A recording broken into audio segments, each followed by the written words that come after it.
refugee or a stateless person is not just a legal status. It's a profound human experience marked by uncertainty and hardship. But this status is never meant to define a person forever.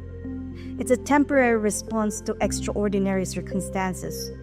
And the goal is to find a durable solution that restores stability, belonging, and hope. Being receptive to situations of people in a disadvantaged position. And as a lawyer, you have that social responsibility to have. Being a refugee or a stateless person, it's not a regular status. So it has to end at some particular point in time, and that ends by attaining a durable solution. In the order of preference, well, first one, it's voluntary repatriation. But if it's not feasible due to circumstances that would not allow return in safety and dignity from where they came from, they will have to opt for the second option, which is local integration or durable solution of naturalization. I came to the Philippines in 1986 to study here in the Philippines. I enrolled in Fiat University and I graduated in Fiat University also as a chemical engineer. And in 1991, the war in Kuwait broke up, so I can no longer go back to Kuwait. So that's the reason I have to stay in the Philippines. Naturalization is the process of acquiring Filipino citizenship. By becoming citizens of their host country, refugees and stateless persons gain access to full legal rights, social services, and opportunities that allow them to integrate fully into their new communities. For those who are stateless, naturalization is critical, as this is the only solution for them. It offers them security and enables them to build a future where they can live in safety and in dignity. For many, naturalization is not just a legal process. It's a pathway to belonging and rebuilding their lives in a place they can finally call home. I live here for 38 years and I study here, my college. I get married here. I have my children was born here. I work here. For 38 years I'm living here in this country. I feel it's my country. I feel I am one of them.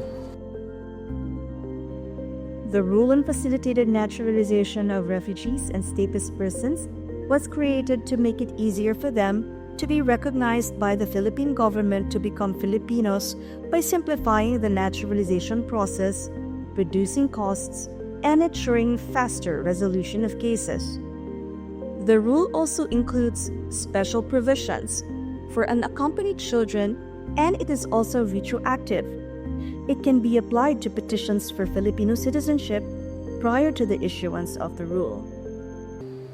I think the process was more simplified and expedited under the rule on facilitated naturalization of refugees. The innovations were that in the rules you can answer the questions of who, what, when, and where. And then another innovation is that there's the trial period provided in this rule, that the trial period should be 90 days from the it should be 90 days from the initial trial. And for the rendition of judgment, the judgment should be rendered after 90 days from the conclusion of the or from the submission of the case for decision. The approval of this rule brings the Philippines one step closer to fulfilling its commitments made at the Global Refugee Forum and high-level segment on statelessness. It strengthens the country's obligations to improve its laws, policies, and mechanisms to help refugees and stateless persons rebuild their lives with hope, dignity, and a renewed sense of belonging.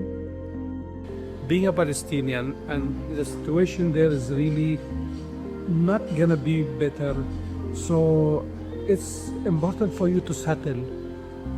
I don't like to be my whole life to be a refugee. One day I want to feel like a normal person, like everybody what they feel. They have a country, they have a home to go back to. So thanks God, number one, okay, and thanks the Philippine government and on the Filipinos to allow me to be one of them.